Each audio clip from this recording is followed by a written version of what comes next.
And good morning, everyone, and welcome back to NeelyFX. My name is Michael Neely, and this is the channel where we talk about foreign exchange trading, and doing all those things and making money at it, hopefully. I say hopefully because it's not a guarantee, and with that, let's get into the risk disclaimers. So, this channel is for educational and entertainment purposes only and does not constitute trading or financial advice. I'm a professional trader, not a broker, trading my own capital. I do not solicit funds, manage client accounts, nor do I hold CFTC or NFA registration. Forex trading is highly speculative with a high risk of losing some or all of your investment capital.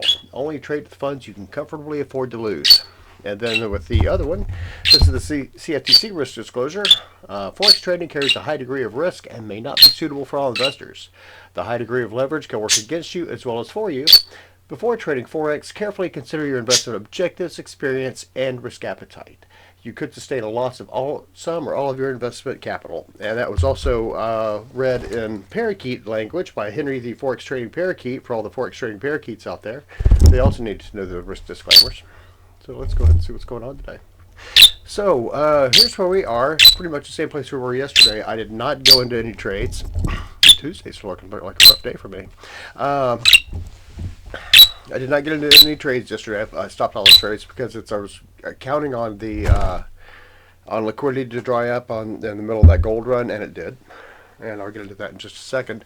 But and also the pound versus the dollar also dried up too. So let's get into the DXY, and see what's going on. And we have a doji forming. You know why? Because it's Christmas Eve, and the majority of the world will be celebrating Christmas Eve, or a vast portion of the world will be celebrating Christmas. Europe and of the Western world will be celebrating Christmas, and maybe all over the world too, some other places too. I don't know.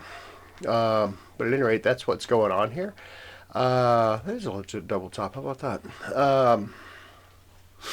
So the DXY, we have it coming down and kind of stopping just before this key technical support right here. If it breaks that, then it could go further south into the 96 range, which would be kind of interesting.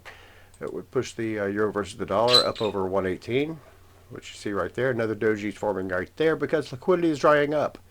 It's going to be a quick video today because I don't expect anything to really much happen. If it does, it'll happen with the yen crosses, with the yen pairs. The dollar versus the yen coming down.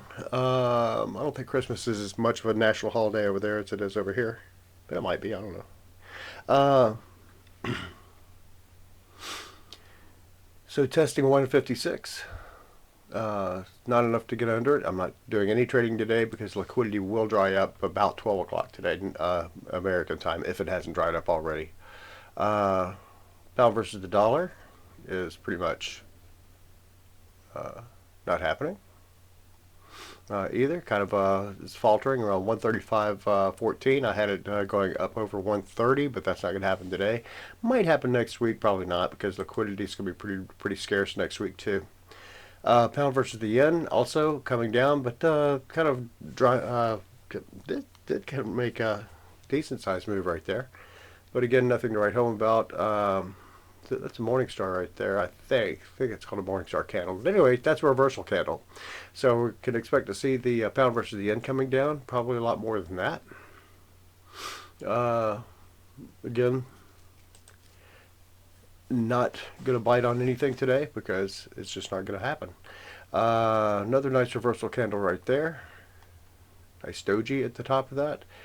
Euro versus the yen is also coming down, but it's not going to. But again, you've got to have momentum to get into these trades, and with no momentum, it's nothing's really going to happen.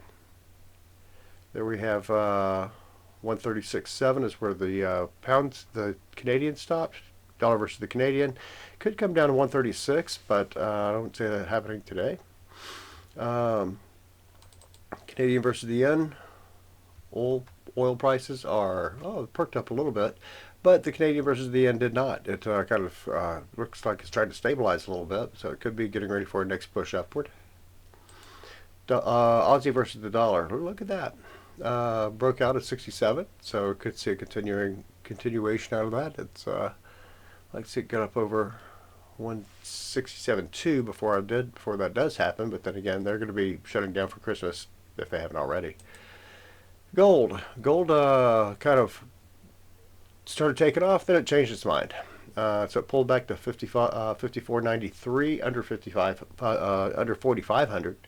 $5,500 gold isn't here yet, but I'm sure it will be at the rate we're going. And silver, look at silver, $72. $70.29. That's about where the close where it was last night in the Japanese markets, or in the Asian market started. So this is overbought, still running, doesn't care. It is going, keeps going. I bought some silver last week at $65 an ounce. I thought that was too high, and now I'm just sitting back going, okay. This is a runaway train that won't stop. But that's all I got for today. I'm not doing any trading. I'm still up on the foreign exchange thing. I will not be putting out a video tomorrow because it's Christmas Day, and there's nothing going to be, there's not going to be anything happening unless something big happens, something huge, and it better be huge. Other than that, that's all I got for today. So you guys have a great one. We'll talk with you later. Merry Christmas to everybody, and we'll see what happens on the other side of Christmas. Talk to you later. Bye.